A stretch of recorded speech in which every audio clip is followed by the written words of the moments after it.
Hello, I'm Brianna Davis. And I'm Kylie Widseth with the Wildcat Report. Project We Care is taking place this week. They're accepting donations of canned or boxed food, laundry detergent, deodorant, and toilet paper. These donations will be accepted in the guidance office through Tuesday, November 20th, and from there they'll be taken to the Project We Care headquarters.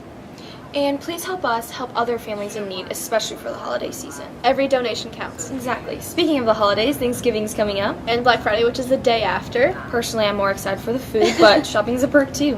And my family and I always go to a movie. It's tradition for Thanksgiving. And I know Twilight was a huge hit in the box office. And it sold out in many different theaters across the country. And it's even more exciting because it's the last part of the saga. Team Jacob.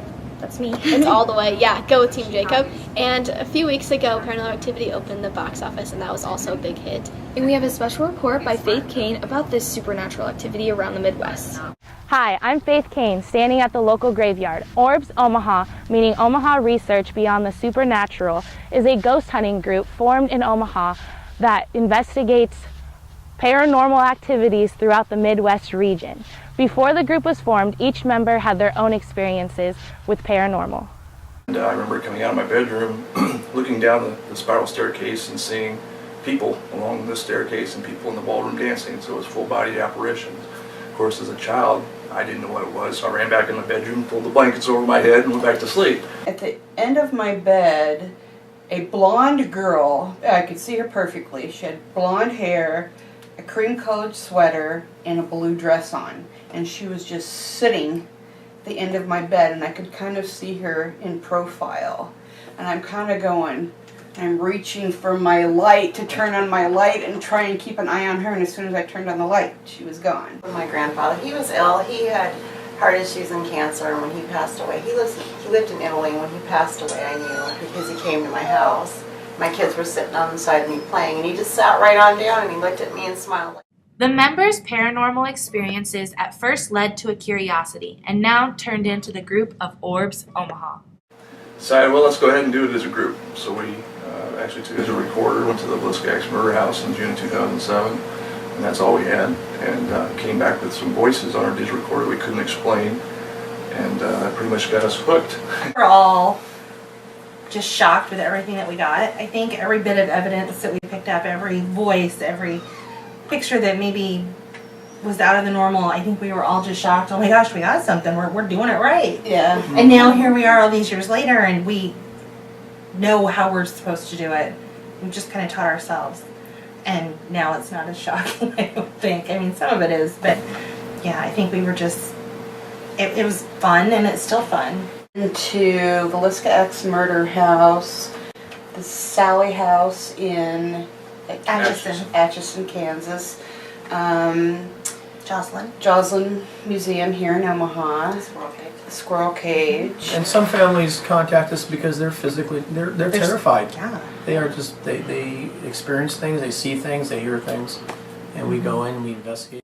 Although not everyone can be a lead investigator, Dee has a special place on this team. She knows nothing No. when we go, and that way she gets a true feel for the house, and whatever she comes up with isn't something that we planted in her head. I want her to hear any of the history, you know, that we found about the place, so that when she goes into it, we know what she get is genuine because we haven't told her anything. Sometimes ghost hunting can seem different from what we see on TV. Sometimes it can be interesting, and other times a bit scary. I'm always scared. When you're there, other than like strange noises you hear, a lot of the EVPs, the voices, you don't hear those.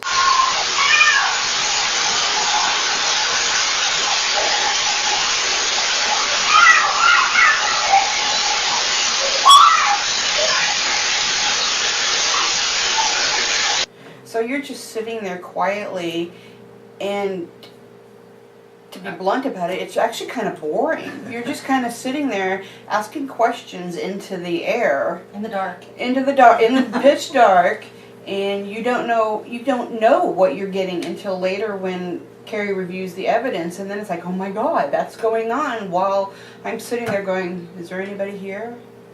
Can whoever's in here come talk to us, please? Ghost hunting is not always fun and games. At times it may require to do something that no one else wants to. I was sitting in a closet by myself. Nobody will go in this closet. And it's pitch black, and the owners, I have issues, and the owners said, I can't even walk by that closet. And I said, well, I'll sit in there. So I go sit in there in the dark like an idiot, and I felt something push down on my shoulder, and you've never seen a big girl move so fast. I ran out of that closet. We all have our different beliefs about whether ghosts are real or not. This group definitely believes in them. I believe there are evil as well as good spirits. My theory is if this truly is a spirit that's passed on or someone that passed away in life, they're going to act in the afterlife like they did while they were on life. ORBS Omaha started out small and now they have grown. Their equipment has grown as they have. Throughout all their investigations, they have brought multiple new devices. We have 4 high-definition cameras that we will set up in adjacent rooms and locations in the house, and we can actually watch it remotely. We'll bring words relevant to the investigation. You are to ask questions at the investigation. Outside. Cattle. This has little sensors on each side. You put it in the center of the room, and it will actually tell you if there is something moving. It'll give you a distance, and it beeps also. There's a parabolic microphone we use this for troubleshooting. For instance, at the Wildcat house, if we hear noises, we have headphones, and these pick up from 300 to 1,000 yards. This is the K2. Electric Fields around, so if something changes, the lights light up. And when we were at Poor Farm, Janice and I and one of the residents of the house were in the kitchen, and this thing started lighting up. And I would ask questions like, "Do you like the redhead better?" And it would all light up. And I would say, "Oh, so you don't like the blonde?" And it would, well, brown hair, and it wouldn't light up at all.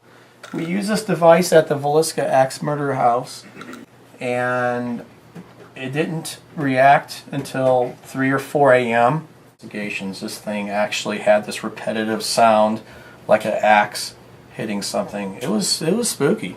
Set this up in the room, and we have cameras on it, and if some of the laser lights actually disappear, we know we've captured something.